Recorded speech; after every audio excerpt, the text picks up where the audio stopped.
Hello, good afternoon, everyone. So I'm going to be talking to you about understanding marine park compliance and integrating those insights into management. So briefly, some of the things I'll cover is to do with my PhDI, which was an industry PhD associated with the Marine Park Authority and University of New England.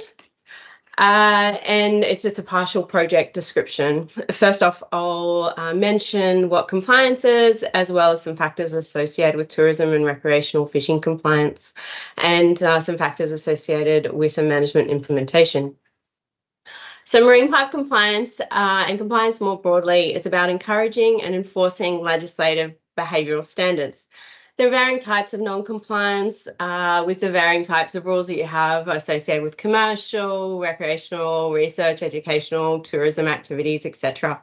There is a compliance program operated by both the Department of Environment, Science and Innovation and Great Barrier Reef Marine Park Authority, and activities occur under that, including surveillance, enforcement and communications.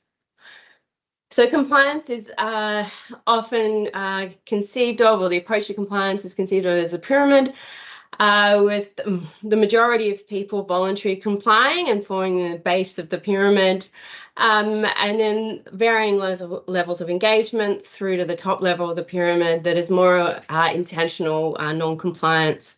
So these sorts of non-compliance are generally dealt with in different ways, and there is a goal to move those at the top of the pyramid that are disengaged through to being voluntary compliers.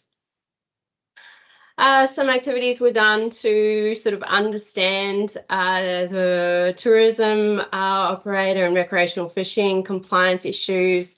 There was prior research done in the recreational fishing space, and I acknowledge that, as well as some of the work that I did too.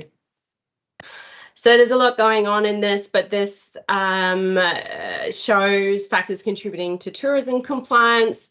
Some of the main things to kind of note is that there are a range of different actors that are influencing each other: the visitor, the tourism operator, staff and management, as well as managing agencies, and then some other subsidiary ones. And then there's a range of factors that then influence those players and interactions there between. For recreational fishers, there's a number of factors pertaining to the fisher themselves, like their risk perception and rule agreement, as well as a lot of external influences on them and contextual factors. So from here, a recreational fishing decision support tool was developed, which integrated behavioural understanding and could help kind of classify these different types of offenders per the pyramid that I showed, and separate via those different levels of kind of intentionality.